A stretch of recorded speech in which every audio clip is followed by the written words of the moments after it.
Good morning, everybody. Myself, Acharya Vishvendra, and today I'm going to discuss mind-brain algorithms for optimal results. I have observed in my student life and my professional life that there are two type of students. The first type works a lot, but are unable to convert that work into output or result. Whereas second type of students are very choosy. They specifically choose their working, do less work but are able to get more result. So this is because of difference of the mind brain algorithms that I'm going to explore in this video.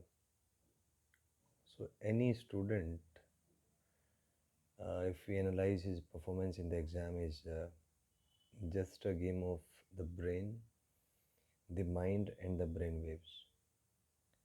Brain and mind communicates via the brain waves. Let's elaborate this with an example. Suppose you have to study physics. So just feel it within yourself that initially, is it the mind or the brain which starts studying physics? Have you realized that you just talk to somebody or just give instructions to something that now I need to study physics?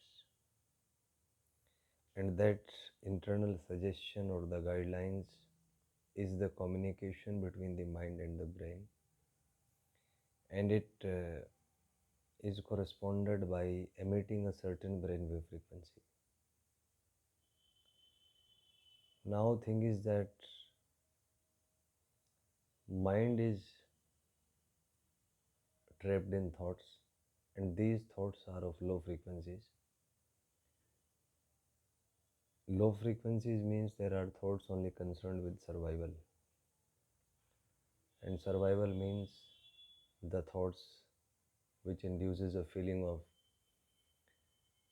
pleasure and survival, and obviously reproduction, which are common for any species.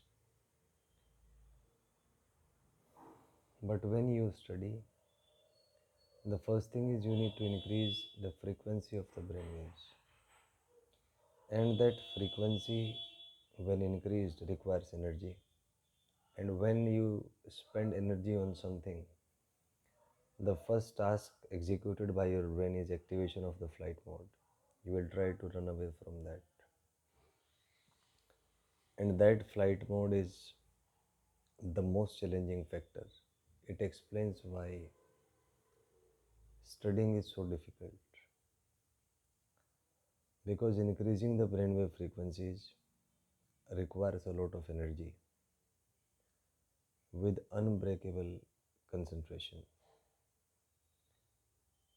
And this troubles the mind, as mind is fundamentally searching for pleasures in everything. If any work gives you pleasure of certain sort, then mind is naturally attached to it and you don't need to struggle much. But if a task induces pains and griefs, mind will oppose it. Mind will try its best to avoid that work. And you have to fight with your mind, yourself, which is the toughest task in this universe. And it is said that if you can win over your mind, you can win over everything. And mind is very powerful, the most powerful entity in the entire universe. So escaping the matrix of your mind allows you to escape from matrix of the entire universe. But it's a very rigorous, very hectic process and is not easily achieved. So mediocre approach is best suited. So in mediocre approach, we just try our best to create interest in studies by thinking about them, about what we are studying, in terms of inducing pleasures. So that is a mediocre approach for this. Now, The students which achieves optimal results are because they are somehow able to manage the interaction between their mind and brain in an optimal or mediocre way. For example, let me to illustrate that with an example. Suppose there is a question that there is a rigid body, it's placed on the ground, and you apply certain force F on it, and the force is in such a way that it is applied at a distance of h from the center of mass of the rigid body. Then we need to find the acceleration of the center of mass and the friction required to do so. So how a normal student will proceed is he will write equation that net force is mass into acceleration center of mass. Then he will write torque equation, then conditions for pure rolling, then result of moment of inertia. Using these four equations, you will be arriving at the fact that ACM is equal to this and Fs is equal to this. Now the algorithms that students use are simple. So the simple algorithms involve these 6 steps, whereas the algorithms uh, which uses heuristics or shortcuts, that means use of memory without analysis. So you just remember these two results for ACM and Fs. So it liberates you from 6 steps, saves your time and energy. So it is the use of multiple parts of the brain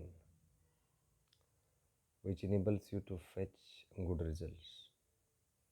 Now using this heuristic, suppose there is a problem given that the force is 200 Newton, mass is 5 kg, R is 2 centimeter, height is 1 centimeter.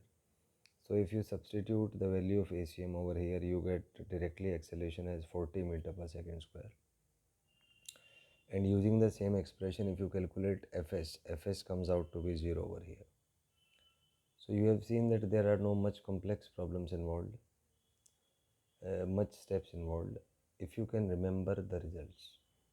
This is what most of the clever students do. They just memorize the results.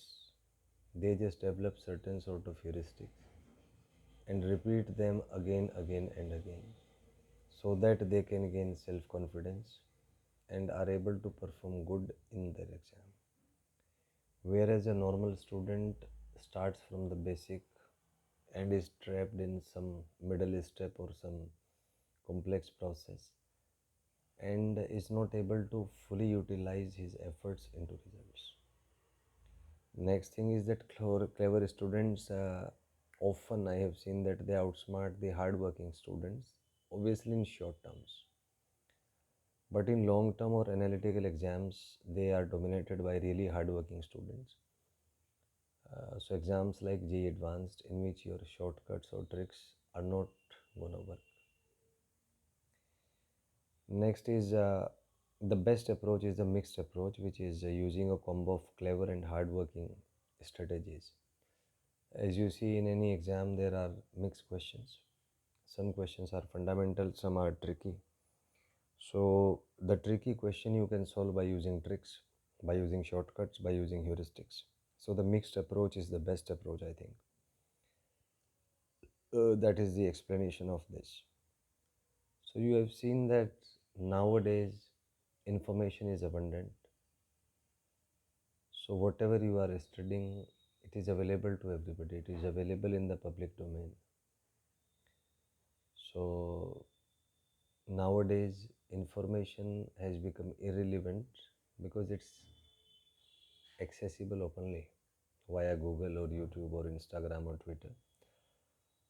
Nowadays the thing of importance is the patterned information or the mind brain algorithms.